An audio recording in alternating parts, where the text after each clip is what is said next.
আমাদের দীর্ঘদিনের পরীক্ষিত পুরনো নেতা রওশন ভাই উপস্থিত আছেন, আমাদের নাম শুনানির সাবেক চেয়ারম্যান এবং আশুলিয়া থানা বিএনপি সাধারণ সম্পাদক আলম মোহাম্মদ গফুর সহ বিএনপি অঙ্গ সংগঠনের বিভিন্ন পর্যায়ের নেতৃবৃন্দ উপস্থিত, মা বোনেরা, এলাকাবাসী, আসসালামু আলাইকুম। আমরা আজকে শিবির ইউনিয়নের টেঙ্গুড়িতে একটি নির্বাচনী জনসভা করলাম। আজকে আমাদের উঠান বৈঠক, এত লোক হবে আমরা ভাবিনি, এবং যত না পুরুষ মানুষ তার থেকে বেশি মনে হচ্ছে মহিলা মা বোনদের সংখ্যা বেশি। নেতা কর্মীরা লিফলেট দিয়েছে, সেখানে আমার জীবন বিজ্ঞপ্ত দেওয়া আছে। তারপরে আমি একটি সংক্ষেপে 2 মিনিটে আমি যে বলতে চাই, কারণ আমি যখন রাজনীতি শুরু করেছি কিংবা যখন আপনাদের ভোটে আমি সংসদ সদস্য হয়েছি, তখন আপনাদের অনেকে জন্ম হয় না। সেই জন্য অনেকদিন পরে ভাবতে পারেন যে এই লোকটা কে, কোথেকে আইলো, এত বড় বড় কথা, এত সুন্দর সুন্দর কথা বলে এতদিন করেছিল, এইসব অনেক কষ্ট অনেকের মনে থাকতে পারে। আমি মির্জাপুর ক্যাডেট কলেজ থেকে ইন্টারমিডিয়েট পাস করেছি। আমি ময়মনসিংহ মেডিকেল থেকে মেডিকেল সায়েন্সে basic degree, bachelor of medicine, bachelor of surgery pass করে MBBS 1 বছর ইন্টার্নি করে 10ম BCS পাস করে আমি 5 বছর চাকরি করেছি, এবং চাকরির শেষ প্রান্তে আমি সামাল হেলথ কমপ্লেক্সে মেডিকেল অফিসার হিসাবে দায়িত্ব পালন করেছি। সরকারের নিয়ম হলো যে সরকারি চাকরি করা অবস্থায় আপনি সংসদ নির্বাচনে অংশগ্রহণ করতে পারবেন না। সেই জন্য আমাকে চাকরি থেকে রিজাইন দিয়ে আমি 96 সালে দলের মনোনয়ন চাই। দেশনেত্রী বেগম খালেদা জিয়া আমাকে মনোনয়ন দেয়, আমি ধানের শীষ প্রতীক নিয়ে নির্বাচন করি। আবার 2001 সালে আবার আমি ধানের শীষ প্রতীক নিয়ে দ্বিতীয়বার নির্বাচন করি। 5-10 বছর আমি এই এলাকার সংসদ সদস্য হিসেবে দায়িত্ব পালন করেছি। আমার বাবা যেমন বিশ্বাস, উনি 1943 থেকে 88 সাল পর্যন্ত 35 বছর একটানা চেয়ারম্যান ছিলেন আশুলিয়া এবং ইয়াত ইউনিয়নে। পরবর্তীতে 79 সালে উনি ধানের শীষ মার্কা নিয়ে এই সাভার এলাকার MP ছিলেন। আমার ছোট ভাই যে বক্তব্য রেখেছে দেওয়ান মোহাম্মদ মহিউদ্দিন বিপ্লব, সে 2003 সালে এবং 2011 সালে পরপর 2বার চেয়ারম্যান নির্বাচিত হন, এবং 2014 সালে সে ভাইস চেয়ারম্যান নির্বাচিত হয়েছে। আমরা একটা রাজনৈতিক পরিবারের সন্তান, কিন্তু আমাদের 15-16-17 বছর শেখ হাসিনা রাজনীতি করতে দেয়নি। আমাকে মাত্র 3বার জেলে যেতে হয়েছে। আমার নামে এখনো 53টি মামলা আছে, এগুলো নিয়েই আমাকে নির্বাচনে অংশগ্রহণ করতে হয়েছে। সরকার কইছে এগুলো নাকি থাকবে না, কবে থাকবে না সেটা আমি জানি না। এই অবস্থায় এই নির্বাচন অত্যন্ত গুরুত্বপূর্ণ, কারণ এখানে যারা বসে আছেন, যারা ভোটার, আমি নিশ্চিত বেশিরভাগ ভোটার 2-3টা নির্বাচন বিগত আপনারা দিতে পারেন না, কারণ এইগুলো আসলে নির্বাচন হয় না। এগুলা দিনের পর ডাকা হয়েছে, সিল সাপোর্ট দিয়ে বাক্স ভর্তি করছে, এবং তারা তাদের ইচ্ছা মতো নাম ঘোষণা করছে। আমি পৃথিবীর ইতিহাসে দেখি নাই যে একটি সরকার পতন হইলে তার চেয়ারম্যান, তার মেম্বার, তার উপজেলা চেয়ারম্যান, তার মেয়র, তার কাউন্সিলর, তার MP, মন্ত্রী একসাথে সব পলায়ন করে যায়। আমি পৃথিবীর ইতিহাসে দেখি নাই। কেন তোরা পলাশ, তোরা এত জনপ্রিয়, লক্ষ লক্ষ ভোটে নির্বাচিত হয়েছে, তোরা জনগণের কাছে যা গিয়া সালাম দে, তো জনগণের কাছে মাপ চা, নাহলে জনগণকে কবায় আপনারা আমাদের দেখেন, তোরা এলাকায় থাকস না কেন? তোরা আমাদের যে দৌড়াইছ থানা পুলিশ মামলা দিয়া, হামলা দিয়া, কিছু হইলে আমার নামে মামলা, অমুকের নামে মামলা। এইখানে যারা বসে আছে, দাঁড়িয়ে আছে, এখানে বেশিরভাগ নেতা কর্মীর নামে মামলা হয়েছে। জেলে যায় না এরকম লোকের সংখ্যা কম। শেখ হাসিনা মনে করছিল আমাদের মামলা হামলা দিয়া মনে হয় বিএনপি নামক দলটা আর কোনো নেতা কর্মী খুঁজে পাওয়া যাবে না। আজকে দেখেন আপনাদের প্রিয় নেত্রী 18 কোটি মানুষের নেত্রী, তাকে একটি মিথ্যা মামলায় প্রথমে 5 বছর, পরে আরো 5 বছর, 10 বছর তাকে আপনি সাজা দিলেন, এবং যে কারাগারে আমরা ছিলাম তাকে 2 বছর সেখানে থাকতে হয়েছে, তার বয়স এখন 80 বছর। এর মাঝখানে তাকে অনেকবার ডাক্তাররা বিদেশে চিকিৎসা নেওয়ার জন্য যাইতে বলছে। আপনি প্রধানমন্ত্রী চিকিৎসার জন্য বাইরে যেতে পারেন যখন ইচ্ছা তখন। খালেদা জিয়া যে একাধিকবারে প্রধানমন্ত্রী, যে একজন রাষ্ট্রপতি সহধর্মণী, উনি যাইতে পারবে না। এবং দেখেন তার সন্তান, বড় সন্তান বিএনপি ভারপ্রাপ্ত চেয়ারম্যান তারেক রহমান, তাকে মিথ্যা মামলা দিয়ে দেশ থেকে বিতরণ করা হয়েছে, যাতে এই দেশে বিএনপি আর কেউ করতে না পারে। আজকে এই প্রতীক, ধানের শীষ প্রতীক কার? এটা জিয়া পরিবারের প্রতীক। আজকে এইবার আমি ৫৫বারের মতো ধানের শীষ প্রতীক নিয়ে নির্বাচন করছি। এবং খালেদা জিয়া আপনাদের নেত্রী, আমাদের নেত্রী, সবার নেত্রী, উনি আশা করে আছেন, অপেক্ষায় আছেন যে ধানের শীষ প্রতীক একটি জনপ্রিয় প্রতীক, এবং এই প্রতীককে মানুষ বাবা উনি আশিস হিসাবে এই প্রতীকে সংসদে সংখ্যাগরিষ্ঠ আসনে বিএনপি প্রার্থীরা জিতেছে। ৯১ সালে খালেদা জিয়া প্রধানমন্ত্রী হয়েছেন, ২০০১ সালে হয়েছে। অর্থাৎ এই প্রতীকে ভোট দিয়ে বারবার বিএনপি ক্ষমতা অধিষ্ঠিত হয়েছে।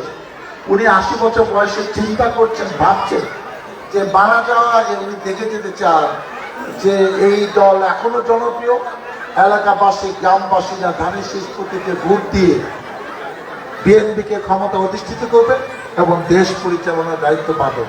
আমি বিশ্বাস করি আপনারা ধানের শীষে ভোট দেবেন, আপনার নেতৃত্বের কথা শুনে আপনারা এইবার এই গুরুত্বপূর্ণ নির্বাচনে বিএনপিকে ক্ষমতা অধিষ্ঠিত করবেন, যাতে আপনাদের কল্যাণে, আপনাদের এলাকা উন্নয়নে ভূমিকা রাখতে পারে, এবং আপনাদের প্রতিনিধি হিসাবে যেন আমি সংসদে যেতে পারি, সেই আবেদন আমি আপনাদের কাছে রাখলাম। আমি জানি আপনাদের এলাকায় অনেক সমস্যা আছে, এবং আমি জানি যে আপনাদের যে রাস্তাঘাট, এগুলো আমরা অতীতে করেছিলাম, তারপরে রাস্তাঘাট খুব একটা হয় নাই। এবং আপনাদের অন্যতম সমস্যা মাদক সমস্যা। আজকে আমি স্পষ্ট করে ব্যক্তিগত ভাষায় বলতে চাই, যারা মাদক ব্যবসার সাথে জড়িত এই মঞ্চে একজনও নাই। যারা মাদক ব্যবসার সাথে জড়িত তারা কার তত্ত্বাবধানে আছে আমরা সেটা জানি। আমরা সময় মতো তাদের নাম বলবো, সময় মতো তাদের পুলিশে ধরা দেবো, এবং মাদক ব্যবসা এই এলাকায় যাতে চলতে না পারে। বিগত ১৫, ১৬, ১৭ বছর যারা মাদকের ব্যবসা করেছে তাদেরকে এখন কে সেন্টার দেয় আমরা জানি, এবং তাদের আমরা সময় মতো খোঁজ খবর নিব। যাদের নামে হত্যা মামলা আছে এরকম কোন ব্যক্তি এই মঞ্চে কিন্তু নাই। তাহলে কোথায় আছে আপনাদেরকে কিন্তু খুঁজা বাই করতে হবে। যাদের কাছে অস্ত্র আছে, আমরা ২৪ সালে নির্বাচন জিতেছি, দেখেছি সেই নির্বাচনে কিভাবে জোর জবরদস্তি করে, যে নির্বাচনে 10% ভোট দেয় না, কেমনে ও এমপি হইলো, যারা ইচ্ছে তারা আপনি ঘোষণা করে দিলাম। এটা তো আসলে নির্বাচন না। 5% ভোট দিয়ে কেউ এমপি হয় কি হয় না, এই নির্বাচন আমরা দেখতে চাই না। এই নির্বাচন যেন বাংলাদেশের মাটিতে না হয়। আমি একটা স্পষ্ট করে বলতে চাই, আমরা সবাই বিএনপি করি। ১৭ বছর আমরা পালিয়েছিলাম, আমরা বাসায় থাকতে পারি নাই, আমাদের আত্মীয় স্বজনের খবর নিতে পারি নাই।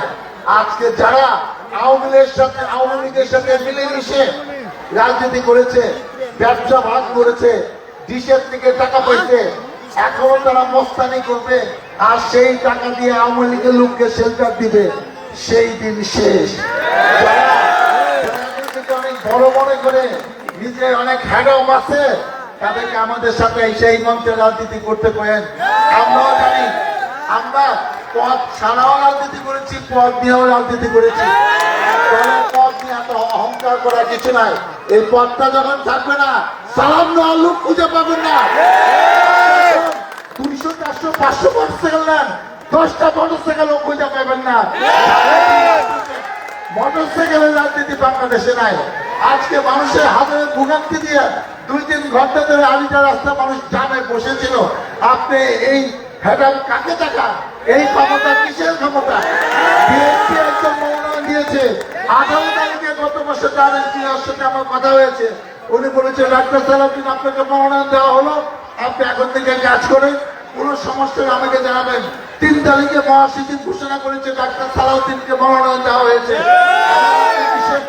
আপনার স্বপ্ন দেখেন আপনারা ইলেকশন করবেন, মনোনয়ন চেঞ্জ হবে। যারা কোন প্রতিষ্ঠান থেকে লেখাপড়া শিখেছে সেই খবর এখনো আমরা জানি না। কোন গুরুত্বপূর্ণ দায়িত্ব পালন করেছে, জীবনে কোন নির্বাচনে জিতেছে তাদেরকে আমরা জীবনে দেখি নেই। তারা 7.5 লক্ষ ভোটারে এমপি নির্বাচন করবে। একটু অপেক্ষা করেন, অপেক্ষা করেন, কিছু শিখেন, কিছু জানেন। বেয়াদবি করে কেউ রাজনীতি করে এমপি হবে এটা সবারই সম্ভব না। যাকে আমি কখনো হাসতে দেখি না, যে স্পষ্ট করে কথা বলতে পারে না, কিছু ক্যাডার নিয়ে অস্ত্র লোক নিয়ে হিরোইন নিয়ে আমরা রাজনীতি করতে সবারে হবে না। আপনি ব্যবসার থেকে টাকা নেবেন আর টাকা ভাগ করে দেবেন মানুষের 2 টাকা 5 টাকা 10 টাকা। আপনার এসব আদারের টাকা আমাদের প্রয়োজন নাই। আমরা মানুষের রাজনীতি করি, জনগণের কল্যাণে রাজনীতি করি। যারা এই জানটা পরে এইসব নেতার হাতে জিম্মি, এইসব এলাকা এই জিম্মি দশা থেকে মুক্ত করার জন্যই আমি এসেছি। আমি আপনাদের কাছে বলতে, আপনারা অপেক্ষা করেন। আমরা এইসব যাদের নামে হত্যা মামলা আছে ইলেকশনের আগে তারা অ্যারেস্ট হবে। আমি ডাক্তার সালাউদ্দিন আপনাদের কথা দিয়ে যারা মাদকের ব্যবসা করে, যারা নিজেদেরকে বড় কিছু মনে করে, যে তাদের গাড়িতে থাকলে, তাদের পাশে থাকলে পুলিশ তাদের গ্রেফতার করতে পারবে না। দল কি জিনিস আপনি 7 দিন 15 দিন পরে দেখবেন। বাড়াবাড়ি করলে কারো কোনো নিস্তার থাকবে না। দলের বিরুদ্ধে গেলে যে পথ থাকে না, এইটা অনেকে দেখেন নাই। আপনারা অপেক্ষা করেন, এখনো সময় আছে, এখনো সময় আছে। সবকিছু ভুলে গিয়ে দলের পতাকা তলে ঐক্যবদ্ধ হয়ে আসেন, আমরা কাজ করি। এটা কঠিন নির্বাচন, এই নির্বাচনের জনগণ অপেক্ষা করে আছে যে রাষ্ট্রক্ষমায় বিএনপিকে সকল অনাচার অবিচারে বিচার করবে। এই সময় দলের মধ্যে যারা বিভেদ করে তারা আমাদের কাছের লোক না, তারা দলের লোক না, এবং তাদের জবাব এই জনগণকে নিয়েই আমরা আগামীতে দিব ইনশাল্লাহ। আপনারা ঐক্যবদ্ধ থাকেন। আর এখানে যারা মাদকের সাথে জড়িত আপনারা যদি নাম থাকে, আমি আমার মোবাইল নাম্বার দিয়ে যাচ্ছি, আপনারা আমাকে জানিয়ে দিবেন। আমি যদি এদের 7 দিনের মধ্যে অ্যারেস্ট করতে না পারি তাহলে আমি এদের সুন্দরবন করে দিয়ে নাম্বার আছে যেটা আমি নিজে ধরি। আমার কোনো পিএস চামচাই ফোন ধরার সুযোগ পায় না। 017-6টা-2-0-8 এটা হোয়াটসঅ্যাপ নাম্বার, এইটাই মোবাইল নাম্বার। আবারও বলছি 017-2222-2208। এখন ফোন করেন না, আমি এখান থেকে যাইনি, তখন ফোন করতে পারবো। অনেকে যেভাবে টিপি করতেছেন, আমি তো ভাই এখন ফোন করতে পারবো না। ঠিক আছে, আপনারা ভালো থাকেন, সুস্থ থাকেন। আরো অনেক কিছু আছে, সব কথা আমি আজকে বললাম না। আমি চাই এটা শান্তি এনায়ত। এই গ্রামে একসময় আমি অনেক এসছি, রসদ ভাই সাথে আছে। আমরা চাই সবাইকে নিয়ে সেই শান্তি এনায়ত, শান্তি 9 নম্বর ওয়ার্ড। আপনারা এখন হয়তো ভোট দেন, সামনে কিন্তু ওই বাড়িকে ভোট দিতে হবে না।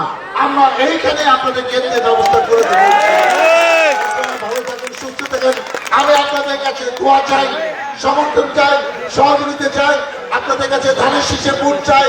আপনাদের ভোটে আমি এমপি হয়ে আপনাদের কল্যাণে, আপনাদের পাশে থেকে এইসব মাদক ব্যবসাদের যেন ধরতে পারি, তাদের সমুচিত বিচার করতে পারি। হত্যা আমরা আসামিরা যেন প্রকাশ্যে দিবাকে ঘুরে না বসে। এগুলা সব অনাচার অত্যাচারের বিচার ইনশাল্লাহ করবো আপনাদের সাথে। আপনারা আমার জোর করুন। আল্লাহ হাফেজ। বাংলাদেশ জিন্দাবাদ।